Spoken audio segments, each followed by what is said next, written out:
नमस्कार, मैं रवीश कुमार, प्रमुख रक्षा अध्यक्ष जनरल बिपिन रावत और उनकी पत्नी मधुलिका रावत का पार्थिव शरीर दिल्ली लाया जा चुका है। शाम करीब 8 बजे उनका पार्थिव शरीर दिल्ली के पालम एयरपोर्ट के टेक्निकल एरिया में लाया गया। उनके साथ दुर्घटना में जिन भी सेना के अधिकारियों और जवानों का निधन हुआ है, उनके पार्थिव शरीर को भी लाया गया है। यहाँ राजकीय सम्मान के साथ हर कोई अंतिम सलामी दे रहा है। बेहद मुश्किल समय है सेना के लिए, देश के लिए। इस वक्त तक वैज्ञानिक तरीके से पार्थिव शरीर की पहचान की जा रही है। केवल 3 की पहचान स्थापित हो सकी है, जनरल बिपिन रावत की, उनकी पत्नी मधुलिका रावत और ब्रिगेडियर LS लिड्डर साहब की। एक मुश्किल स्थिति तो है, लेकिन देश, परिवार और यूनिट के साथ खड़ा है। पालम एयरपोर्ट पर परिवार के सदस्य भी आए हैं, बच्चे भी आए हैं, अपने पिता और पति और पुत्र को अंतिम सलामी दे रहे हैं। एक सैनिक और उसका परिवार दुख के वक्त में भी इस प्रक्रिया से गुजरता है। उनकी गरिमा, उनका दुख, सब कुछ एक नागरिक, आम नागरिक की कल्पना से बाहर है। इस वक्त वे अपने पिता या पति को खोकर उस परंपरा की महानता के सामने अपने दुखों को कैसे सहेज रहे होंगे, ये हम और आप नहीं समझ सकते। लेकिन ये देखना भी देश के आम नागरिकों के लिए उसी दुख से गुजरना है जिससे इस समय सैनिकों का परिवार गुजर रहा है। उनका निजी सदमा न जाने कितने घरों को उदास कर रहा है। परिवार के ये सदस्य भी सिपाही का जीवन जीते हैं। उनके घरों में, उनके सपनों में, उनके ख्यालों में एक युद्ध का मैदान हमेशा होता है, जहां वे हर वक्त अपनों को लड़ते देखते हैं और उनके सुरक्षित लौट आने की दुआ करते रहते हैं। ये भारतीय सेना ही है कि जहां जवान और उसके सबसे सर्वोच्च अधिकारी, प्रथम प्रमुख रक्षा अध्यक्ष, chief of defence staff general Bipin Rawat का पार्थिव शरीर भी रखा हुआ है। जवान से लेकर जनरल तक को सलामी दी जा रही है। भारत के प्रधानमंत्री यहां पहुंच चुके हैं, रक्षा मंत्री भी यहां पहुंचे हैं, राष्ट्रीय सुरक्षा सलाहकार और भी यहां पहुंचे हैं, रक्षा मंत्री भी पहुंच चुके हैं। भारतीय सेना के तीनों अंगों के प्रमुख, रक्षा राज्य मंत्री अजय भट्ट भी हैं। जनरल बिपिन रावत और उन सभी जवानों को अंतिम सलामी देने के लिए थल सेना अध्यक्ष जनरल मनोज मुकुंद नरवाने, नौसेना अध्यक्ष एडमिरल R हरिकुमार, वायुसेना अध्यक्ष एयर मार्शल विवेक राम चौधरी यहां अंतिम सलामी देने की प्रक्रिया निभा रहे हैं। राष्ट्रपति भी निभाएंगे, प्रधानमंत्री पहुंच चुके हैं और अंतिम सलामी की प्रक्रिया यहां पूरी की जा रही है। जैसा कि हमने आपको बताया कि सिर्फ 3 के पार्थिव शरीर की पहचान हो पाई है, बाकी की प्रक्रियाएं अभी पूरी की जा रही है। और इसके बाद जनरल रावत का पार्थिव शरीर दिल्ली स्थित कामराज मार्ग पर उनके सरकारी निवास पर ले जाया जाएगा, जहां 10 सितंबर के दिन अन्य राजनीतिक नेता, अधिकारी, हस्तियां और नागरिक भी अंतिम सलामी दे सकेंगे, अपनी श्रद्धांजलि अर्पित कर सकेंगे। शुक्रवार की दोपहर जो बताया गया है, उनका अंतिम संस्कार दिल्ली के कैंट इलाके में स्थित बरार स्क्वायर में किया जाएगा। तो इस वक्त आपके स्क्रीन पर जो तस्वीरें हैं, बहुत मुश्किल है इन तस्वीरों को बयान करना। उन परिवारों के नज़र से देखिए, उन बच्चों की नज़र से देखिए, उन पत्नियों की नज़र से देखिए और उन पिताओं और माँओं की नज़र से देखिए, तो बहुत मुश्किल है।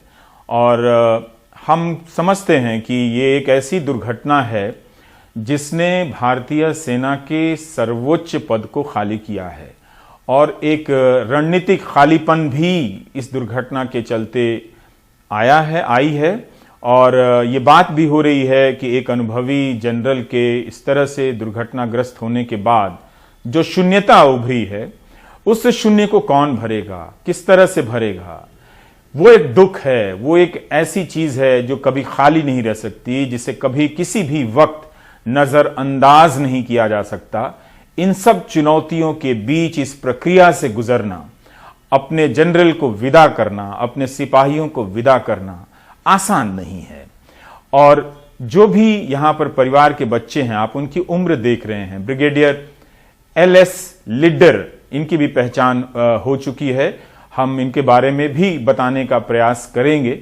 रक्षा मंत्री ने आज संसद में जो बताया उसके हिसाब से बुधवार की सुबह 11:48 पर उनका हेलीकॉप्टर सुलूर एयरबेस से उड़ा था। ये काफी महत्वपूर्ण एयरबेस है दक्षिण में भारतीय वायुसेना का, और इस हेलीकॉप्टर को लैंड होना था 12:15 बजे वेलिंगटन में, जहां पर डिफेंस स्टाफ कॉलेज में जनरल बिपिन रावत को भाषण देना था, जहां वे विद्यार्थी भी रह चुके थे।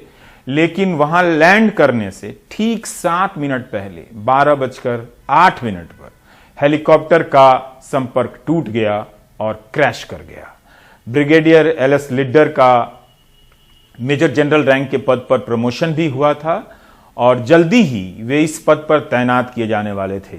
हरियाणा के पंचकुला के रहने वाले ब्रिगेडियर लिड्डर के पिता भी सेना में ब्रिगेडियर रह चुके हैं और इसी पद से रिटायर हुए हैं। 1 साल से ब्रिगेडियर लिड्डर जनरल रावत की टीम का हिस्सा थे। तो आप समझ सकते हैं कि उनकी टीम के कितने महत्वपूर्ण अंगों पर ये आघात पहुंचा है। वो टीम भी लगता है, जो डिटेल हम पढ़ रहे हैं, सुन रहे हैं, एक तरह से खाली हो गई है। सेना से जुड़े विषयों पर ब्रिगेडियर लिड्डर लिखा करते थे, उन्हें उनकी रणनीतिक समझ आम पब्लिक के बीच में भी पहुंचती थी। जम्मू कश्मीर जेके राइफल्स के 2nd बटालियन का उन्होंने नेतृत्व किया था। उनके दोस्त प्यार से टोनी बुलाते थे। उनकी बेटी की उम्र 16 साल की है और इस उम्र में भी उन्होंने किताब लिखी है। और पालम एयरपोर्ट पर ब्रिगेडियर लिड्डर की बेटी आशना भी हैं और पत्नी गीतिका लिड्डर भी हैं। तो इस लिहाज से भी देखिए कि इन सब के लिए कुछ पल में सब कुछ कितना बदल गया है। और एक सामान्य सी एक कार्यवाही जो सब घर लौट सकते थे इस दुर्घटना के कारण अब कभी नहीं लौट पाएंगे। और इस दुख को समझिए कि देश में सेना का परिवार कितना बड़ा होता है। एक सैनिक का परिवार और उस परिवार के साथ उसका खानदान और उस खानदान के साथ उसका गांव देश की सीमा की जिंदगी जीते हैं, सैनिक की जिंदगी जीते हैं। इसलिए भी आप देखते हैं कि जब कोई सैनिक कहीं से निकलता है तो उसे आम लोग बहुत सम्मान के साथ देखते हैं, क्योंकि उसे अपना वो हिस्सा मानते हैं। Lieutenant colonel Harjinder Singh 11 Gorkha rifles के थे, उसी रेजिमेंट के जिस रेजिमेंट के जनरल रावत थे। और आप जान चुके होंगे अब तक कि जनरल रावत भी जिस रेजिमेंट के थे उसी रेजिमेंट में उनके पिता थे और उसी रेजिमेंट को उन्होंने ज्वाइन किया था। और मेजर जो रिटायर्ड हो चुकी हैं, major retired Agnes P Menezes भी यहां आई हैं, बेटी प्रीत कौर भी हैं। विंग कमांडर पीएस चौहान 2002 के जून में वायुसेना में शामिल हुए बतौर हेलीकॉप्टर पायलट, आगरा के रहने वाले।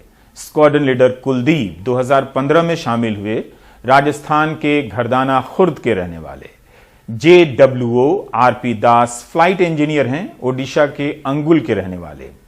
JWO A प्रदीप त्रिशूर केरल के रहने वाले फ्लाइट गनर थे। तो आप देखिए कि कितने अनुभवी लोग हैं। और जनरल की जो रक्षा में भी जो लोग हैं उन सब का एक विशेष अनुभव है।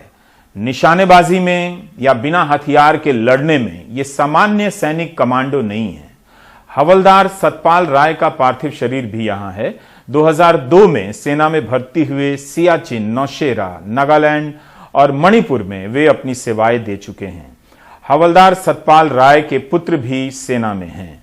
तो इस तरह से इन सब का अनुभव हम सब के बीच, और इन्होंने अपनी जिंदगी में, अपने प्रैक्टिस में कितना कुछ गंवाया, कितना कुछ हासिल किया, वो सब इनकी जिंदगी के साथ चला गया है। एक सैनिक बहुत सारी ट्रेनिंग, बहुत सारे दिन, बहुत सारी रातें, बहुत सारे पसीने की बूंदें लेकर अपने साथ विदा होता है। वो सब कुछ अचानक अपने पीछे एक शून्य छोड़ जाता है। और ये वो तस्वीरें हैं हम इस वक्त नहीं समझ पाते हैं, लेकिन न जाने कितने घरों में उन स्मृतियों को फिर से जिंदा कर रही होंगी, जिनके अपने शहीद होकर लौटे होंगे, जिनके अपने सेना के अलग अलग मोर्चे पर, अलग अलग ड्यूटी पर तैनात रहते हुए तैनाती के दौरान उनकी मौत हुई होगी, शहीद हुए होंगे। ये तस्वीरें उन सब के परिवारों को सिहरा रही होंगी, उन सब के रिश्तेदारों को फिर से उन यादों में ले जा रही होंगी।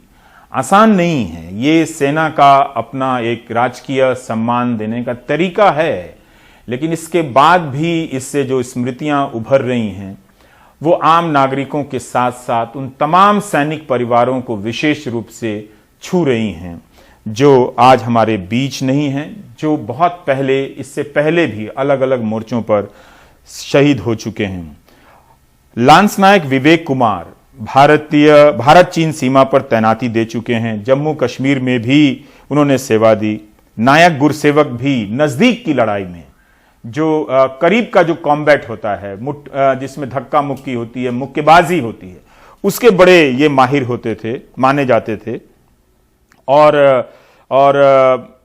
लांस नायक जितेंद्र कुमार, इनका निशाना बहुत अचूक माना जाता था। ये संचार के बड़े माहिर माने जाते थे। कम्युनिकेशन में एक सैनिक को हर तरह की ट्रेनिंग दी जाती है।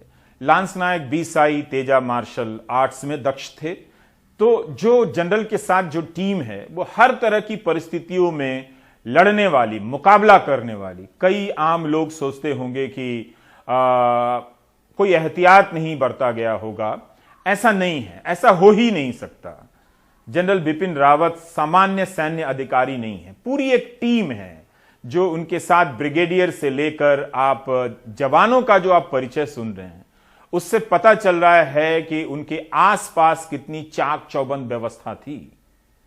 तेजा मार्शल आर्ट्स में दक्ष थे, इलेक्ट्रॉनिक युद्ध में कौशल थे। लांस नायक तेजा ने उड़ान भरने के कुछ घंटे पहले अपनी पत्नी श्यामला से वीडियो कॉल पर बात की थी। तेजा आंध्र प्रदेश के चित्तूर के रहने वाले थे और उनके 2 छोटे बच्चे भी हैं। तो जनरल रावत भारत के पहले प्रमुख रक्षा अध्यक्ष बने, chief of defence staff. Hindi में इस पद का नाम प्रमुख रक्षा अध्यक्ष है और उनके कक्ष के बाहर सबसे पहले हिंदी में ही ये पदनाम लिखा हुआ है। उत्तराखंड के पौड़ी गढ़वाल के रहने वाले थे। इस वजह से अगर आप देखें उनकी जो प्रोफाइल है वो हम सैनिक के आम जनजीवन को बहुत कम समझते हैं, सेना के अधिकारियों के आम जनजीवन को कम समझते हैं। वो बेहद सक्षम, दक्ष और हर मामले में विशेष कौशल रखने वाले लोगों के साथ उस हेलीकॉप्टर में सवार थे। इसलिए भी ये बहुत बड़ा सदमा है इस देश के लिए और उन इलाकों का दुख कहीं ज्यादा गहरा है, देश से भी ज्यादा, जिन इलाकों से हमारे ये सैनिक, हमारे ये जवान, हमारे ये अफसर आते हैं। और आप देख रहे हैं कि पालम टेक्निकल एरिया में जो एयरपोर्ट है, जो वीआईपी एरिया है, यहाँ पर उन्हें किस तरह से राजकीय सम्मान के साथ सलामी दी जा रही है। हम समझ रहे हैं कि ये इस प्रक्रिया को पूरी होने के बाद, इसके बाद जनरल बिपिन रावत, उनकी पत्नी मधुलिका रावत जो मध्य प्रदेश की रहने वाली थी, उनकी 2 बेटियां हैं। मधुलिका रावत बहुत लंबे समय से कैंसर के मामले में काम करती रही हैं। तो उनका अनुभव देखिए, वो किस तरह से लोगों को जुटाती होंगी, कैंसर के मरीज को मदद पहुंचाती होंगी। सब कुछ एक व्यक्ति के साथ वो पूरा नेटवर्क जो उन्होंने अपने इस पोजीशन से स्थापित किया होगा ताकि आम कैंसर के मरीजों को वो कुछ मदद पहुंचा सकें, वो सारा नेटवर्क टूट गया है। उनके बहुत सारे मरीजों से संबंध रहे होंगे, जो कैंसर के लिए काम करता है, उनके कई मरीजों के साथ संबंध होते हैं। हम और आप तमाम मीडिया कवरेज के बावजूद भी उन संबंधों के तार जिस तरह से टूटे होंगे, जहां टूटे होंगे, उसकी आहट, उसके सदमे को शायद नहीं समझ सकते हैं। वक्त इतना कम है कि हम उन सभी पहलुओं तक नहीं पहुंच सकते हैं। हमारे सहयोगी परिमल 3 कामराज मार्ग पर मौजूद हैं। परिमल, आप बता सकते हैं आगे वहां पर हमारे दर्शकों को कि वहां की जो पारिवारिक प्रक्रियाएं हैं वो किस तरह से होंगी। जनरल रावत, उनकी पुरानी गतिविधियों को मैं देख रहा था, काफी पारिवारिक और इलाके से जुड़े हुए व्यक्ति थे। तो जरूर उनके गांव, उनके इलाके, उनके जिले से भी लोग आए होंगे वहां पर, और उन सब से जो आप बातें आप जो देख रहे हैं अगर हमसे साझा कर सकें तो इस वक्त हम अपनी बात को आगे बढ़ा सकेंगे। देखिए, यहाँ पर कल से ये सिलसिला शुरू था कि लोग जो जानकार थे, रिश्तेदार थे, परिचित थे या फिर सेना के अधिकारी थे या फिर नेता थे, वो यहाँ पर पहुँचे। वो सिलसिला आज भी बदस्तूर जारी रहा और अभी भी इस तरह की चहल पहल थी। हालांकि परिवार में यहाँ पर कोई नहीं है, दोनों बेटियाँ वहाँ पर हैं पालम एयरपोर्ट पर, लेकिन आज भी अभी भी कुछ वक्त गाड़ियों के आने जाने का सिलसिला जो है वो लगातार जारी है। मुलाकात निश्चित तौर पे होती होगी। कुछ पल मैंने बताया भी, अभी भी कुछ वक्त पहले बात हो रही थी नगमा से, तो उनको भी मैंने बताया कि कल भी कुछ लोग ऐसे दिखे थे जो आंखों में आंसू लिए हुए थे। और ये उस वक्त की बात है जब इस बात का औपचारिक ऐलान नहीं हुआ था कि बिपिन रावत आप नहीं रहे। उसके बाद भी क्योंकि अंदेशा हो गया होगा, जिस तरीके की तस्वीरें आई थी बहुत डराने वाली थी और उसको देखकर नहीं लग रहा था कि शायद ही कोई बच पाया हो, लेकिन औपचारिक ऐलान का इंतज़ार ज़रूर हो रहा था। और ऐसी ही स्थिति आज भी एक दो मौक़ों पर मिली जब यहाँ पर एक दो लड़कियाँ दिखी जिनकी आंखों में आंसू थे। तो जो परिवार से जुड़ाव लगाव रहा होगा जिन किसी का भी, वो अपनी जो पुरानी यादें हैं या तो उसको लेकर या फिर परिवार की स्थिति उसको लेकर एक व्यथा मन में ज़रूर रहती है, एक चिंता मन में ज़रूर रहती है कि जो चला गया वो लौट कर नहीं आएगा। और ये कोशिश सिर्फ उन लोगों ने नहीं की जो परिवार के रिश्तेदार हैं, बल्कि वो तमाम लोग भी आए जो इस परिवार से जुड़े हुए न होने के बावजूद आर्मी के थे या फिर नेता थे उत्तराखंड के, या फिर राजनाथ सिंह हो या फिर बाकी लोग हों, यहाँ पर ज्योतिरादित्य सिंधिया भी पहुँचे थे। तो ये तमाम लोग भी परिवार के साथ इस मुश्किल घड़ी में खड़े रहने की कोशिश कर रहे थे कि दुख तो कम नहीं किया जा सकता है, लेकिन इस वक्त बांटा ज़रूर जा सकता है, और उसको लेकर कोशिश हो रही थी। और यहाँ पर ये भी बताना ज़रूरी है कि यहाँ पर कुछ लोग ऐसे भी आए जो भारत माता की जय के जयकारे भी लगा रहे थे, उनके हाथ में फ़ोटो भी थे। वो आम आदमी के तौर पे ही दिख रहे थे, पता नहीं चल पाया कि वो कौन लोग थे, लेकिन लोग अपनी तरीके से अपनी अभिव्यक्ति व्यक्त करने की कोशिश जो है वो मीडिया के सामने भी कुछ लोगों ने किया। कुछ लोग परिवार के भीतर गए, क्योंकि परिवार से न बात करने की हिम्मत कोई जुटा पा रहा है, न कोशिश करनी चाहिए इस वक्त में कि परिवार को किसी तरीके की परेशानी हो। और इसी तरीके की कोशिश यहाँ पर दिल्ली पुलिस हो, आर्मी के पर्सनल हो या फिर ट्रैफिक पुलिस के अधिकारी हों, उन्होंने कल से की, जब मीडिया के घर के बाहर पूरा जमावड़ा लगा हुआ था और उसको हटाने की कोशिश की, क्योंकि गाड़ियाँ लगातार पहुँच रही थी। तो घर की दूसरी तरफ, रोड के दूसरी तरफ हम लोगों को एक जगह दी गई है जहाँ पे हम लोग खड़े होके हमारे जैसे जो पत्रकार हैं वो यहाँ की रिपोर्टिंग कर रहे हैं, यहाँ की चीज़ों को पहुँचाने की कोशिश कर रहे हैं। तो एक मुश्किल घड़ी से परिवार गुजर रहा है, उनके लिए इससे उबरना बहुत मुश्किल होगा, आने वाले वक्त में भी बहुत मुश्किल होगा इस संकट के दौर से उबरना, जिसने अपने माँ बाप को खोया है। और बाकी लोग भी, जनरल बिपिन रावत के अलावा भी जो परिवार, जो सैनिक ने अपनी जान गंवाई है, जो क्रू मेंबर्स ने अपनी जान गंवाई है, उन सब परिवार के लिए, तमाम परिवारों के लिए बहुत मुश्किल भरा क्षण जरूर है। लेकिन हर कोई जो भी इस बात को समझता है, जिसकी पहुंच है उस परिवार के पास, वो परिवार के साथ खड़ा रहने की पूरी कोशिश कर रहा है। परिमल, हम सब ये समझते हैं ज़रूर कि अपनी अपनी ज़िंदगी में मशरूफ़ रहते हैं और अखबारों के ज़रिए, समाचार पत्रों के ज़रिए, सैनिक अधिकारियों के बयानों, उनके लेखों के ज़रिए उनको जानते हैं। लेकिन अगर आप इनकी ज़िंदगी को देखें तो ये अपनी ज़िंदगी में जहाँ तैनात होते हैं, वहाँ के स्कूलों से, वहाँ के शहर में इनकी काफ़ी गतिविधियाँ होती हैं। स्कूलों में बुलाए जाते हैं, तरह तरह के कार्यक्रमों में बुलाए जाते हैं। अगर इसी को जोड़ा जाए कि जनरल रावत अपने 3 साल जब वो रक्षा अध्यक्ष थे, भारतीय सेना के अध्यक्ष थे, प्रमुख थे, और अब पिछले 1-2 साल से 2019 31 दिसंबर से वो प्रथम रक्षा अध्यक्ष बने हैं, भारत के प्रमुख रक्षा अध्यक्ष, तब से उस दौरान उस हैसियत से भी वो कितनी जगहों पर गए होंगे, स्कूलों में, कॉलेजों में, समारोहों में। इन सब गतिविधियों से एक सैनिक अफसर को जनता बहुत नज़दीक से देखती है और बहुत ही जैविक संबंध स्थापित करती है।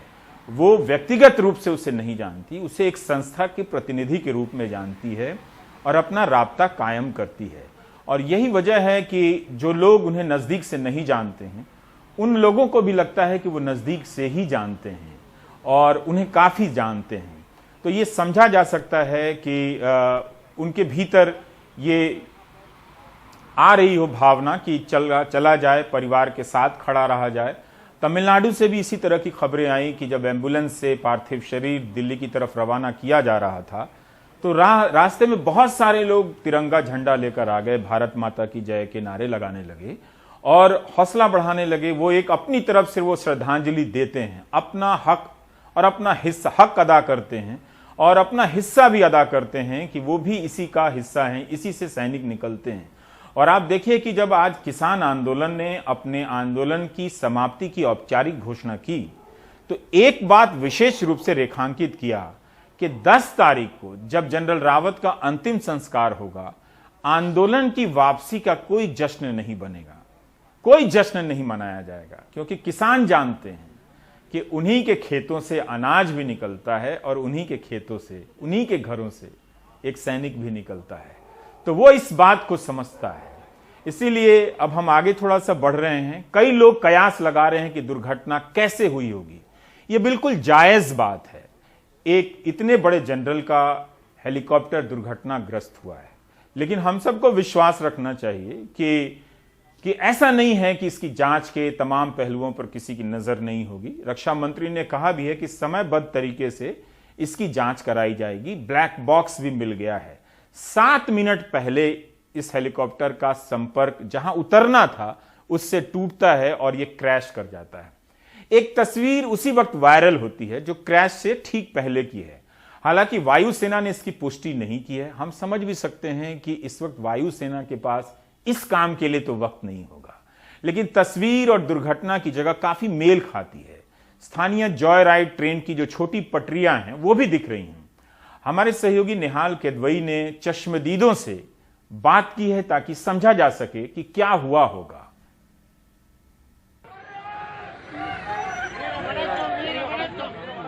गुरुवार को सीडीएस जनरल रावत समेत 13 लोगों के शव लिए एम्बुलेंस वेलिंगटन से सुलूर के लिए निकली तो माहौल भाव भीना हो गया। लोगों ने फूल बरसाए और जब वहां से ये एम्बुलेंस निकली तो लोग नारे लगा रहे थे।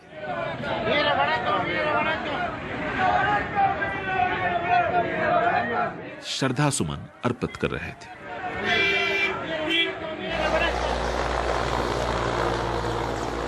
इसी बीच एक तस्वीर वायरल हुई है जिसके बारे में कहा जा रहा है कि यह हादसे से ठीक पहले हेलीकॉप्टर की तस्वीर है।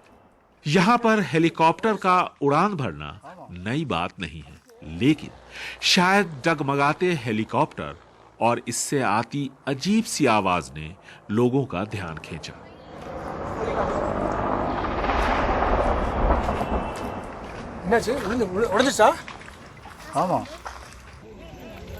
कहते हैं कि पेड़ से टकराते ही हेलीकॉप्टर जमीन में गिरा और आग के गोलों में तब्दील हो गया।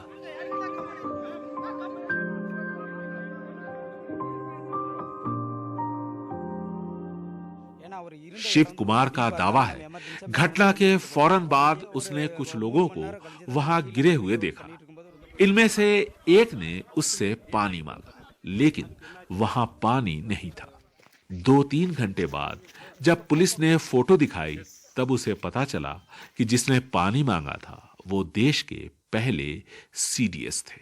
எனக்கு வந்து ஃபர்ஸ்ட் வந்து அவரை நாங்கள் பார்க்கும்போது நான் ஃபர்ஸ்ட் அவரை பார்த்ததுமே வந்து அவர் வழியில் பெயினில் வந்து அப்படியே ஃபீல் இருக்கும்போது நான் சொன்னேன், சார் கூலாக இருங்க சார், ரிலாக்ஸாக இருங்க, நாங்கள் ரெஸ்கியூ பண்ணிடுறோம் அப்படின்னா தான் அவர் திரும்பி பார்த்து நான் சொன்னதை அப்சர்வ் பண்ணி திரும்பி பார்த்துட்டு வாட்டர் ப்ளீஸ் அப்படின்னாரு.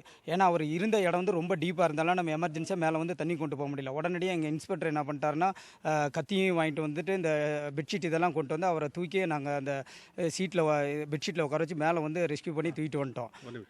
सर ये वो सडनली एक बॉडी के देखा, वो पर्सन जिंदा था, वो पूछ रहा था मेरे को पानी चाहिए पीने के लिए। मैं बहुत तैयार हो गया। सडनली इनका उठा के एक बेडशीट में डाल के साथ साथ लेके आया ऊपर। बाद में அப்புறம் அந்த பாடி யார் அப்புறம் வந்து ஒரு 3 மணி நேரம் கழிஞ்சு தான் நாங்கள் கீழே அந்த ஃபீல்டு ஒர்க் பண்ணிட்டு இருக்கும்போது ஒரு மிலிட்ரி ஆஃபீஸர் வந்து என்னோட ஷோல்டரில் தட்டி வந்து அந்த விவின் சாரோட ஃபோட்டோவை காட்டினாங்க. நீங்கள் ஃபஸ்ட்டு வந்து அடையாளம் பட்டு 2வது நீங்கள் ரெஸ்கியூ பண்ணவர் தான் நம்மளோட சீஃப் கமாண்டர் அப்படின்னாரு.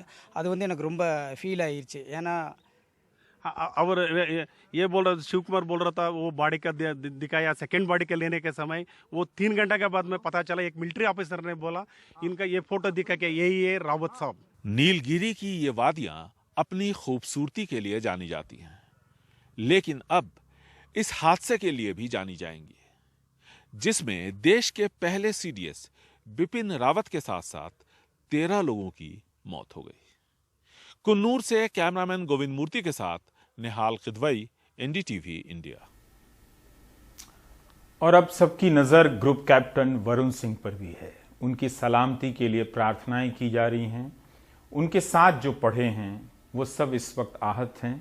Group captain Varun Singh UP के देवरिया ज़िले के रहने वाले, उनके गांव का नाम खोरमा कन्हौली। ग्रुप कैप्टन वरुण सिंह को बेंगलुरु के कमांड अस्पताल में ले जाया गया है और उन्हें पिछले साल भी वो बाल बाल बचे थे जब वे लाइट कॉम्बैट एयरक्राफ्ट में तकनीकी खराबी आई। इसके बाद भी इतने जांबाज थे कि उन्होंने उसे लैंड करा दिया था और इस बहादुरी के लिए उन्हें इस साल 15 अगस्त को शौर्य चक्र भी मिला था। इतने काबिल अफसरों से भरी हुई टीम उस हेलीकॉप्टर में सवार थी। सब दुआ कर रहे हैं कि ग्रुप कैप्टन वरुण सिंह सलामत रहें, बाहर आएं और बड़े बड़े डॉक्टर लगाए गए हैं और उनके इलाज में किसी तरह की कमी नहीं की जा रही है। तो इस तरह से 10 दिसंबर जो अगला दिन होगा शुक्रवार का, उनके घर पे के कामराज मार्ग स्थित जो जनरल बिपिन रावत का सरकारी निवास है, वहां पर नागरिक, अधिकारी, अन्य राजनीतिक नेता, अन्य हस्तियां भी अपनी श्रद्धांजलि अर्पित करेंगी। उसके बाद दोपहर के समय उनके अंतिम संस्कार की प्रक्रिया पूरी की जाएगी। इस वक्त पालम टेक्निकल एरिया में प्रधानमंत्री, भारतीय सेना के तीनों अंगों के प्रमुख, रक्षा मंत्री, रक्षा राज्य मंत्री, राष्ट्रीय सुरक्षा सलाहकार सब सलामी दे गए। पर इन सब के बीच परिवार के सदस्य, बच्चे, पत्नियां और पिता, माँ, वो न जाने कौन से हौसले के साथ यहाँ मौजूद हैं, जो यहाँ बिखरे हुए नजर नहीं आ रहे, संभले हुए अपनों को विदाई दे रहे हैं।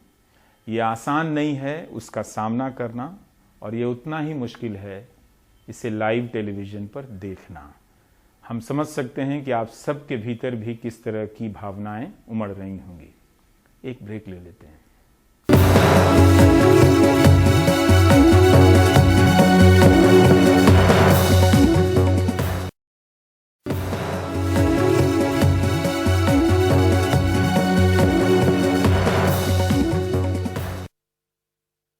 संसद के दोनों सदनों में जनरल बिपिन रावत को श्रद्धांजलि दी गई। संसद के बाहर गांधी प्रतिमा के सामने जो सांसद राज्यसभा के प्रदर्शन कर रहे थे अपने निलंबन के खिलाफ, उन्होंने भी जनरल रावत के सम्मान में आज अपना धरना स्थगित कर दिया। लेकिन राजनीति स्थगित नहीं हो सकी। राजीव रंजन की ये रिपोर्ट देखिए। अब सभा दिवंगत पुण्यात्माओं के सम्मान में कुछ देर मौन रहेगी। क्या लोकसभा, क्या राज्यसभा और क्या गांधी प्रतिमा के सामने धरने पर बैठे निलंबित सांसद, सबकी आंखें नम और गमगीन दिखी। सबने सीडीएस जनरल रावत और हेलीकॉप्टर दुर्घटना में मारे गए सैनिकों के सम्मान में 2 मिनट का मौन रखा। लोकसभा और राज्यसभा की ओर से श्रद्धांजलि दी गई। रक्षा मंत्री राजनाथ सिंह ने सदन में हादसे का ब्यौरा रखा, बताया कि इस हादसे की उच्च स्तरीय जांच भी हो रही है।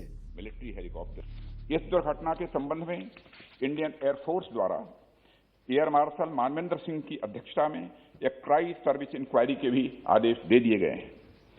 इंक्वायरी टीम के ऑफिसर्स ने कल ही वेलिंगटन पहुंचकर अपना कार्य भी प्रारंभ कर दिया है। फ्लोर लीडर्स 2-2 मिनट अपनी बात हम सबने सामूहिक व्यक्त की।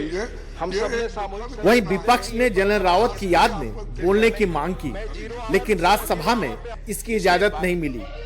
विरोध में टीएमसी ने वॉकआउट किया। कोई बात रिकॉर्ड पे नहीं जा रही है, आप बताएं। 0 hour. Thank you deputy chairman sir. आज विरोध का दिन नहीं था। आज एक साथ अपने पार्टी की, it's not a partisan thing, एक साथ खड़े होने का वक्त था, पर हमें 1 मिनट भी बोलने का मौका नहीं दिया, ना एलओपी को बोलने का मौका दिया। तो आज ये क्या कारण था कि आप विरोधी दल के आवाज को आज भी दबा रहे हैं?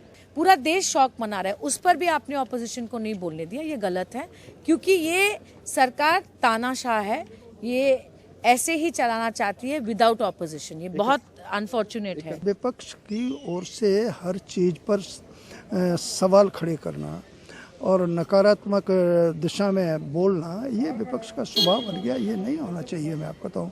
और इससे अवसर पर तो कोई सवाल नहीं खड़ा करना चाहिए था। सवाल नहीं, वो शोक सभा करना चाह रहा। पूरा देश जो है शोकाकुल है, पूरा देश गहरे सदमे में है।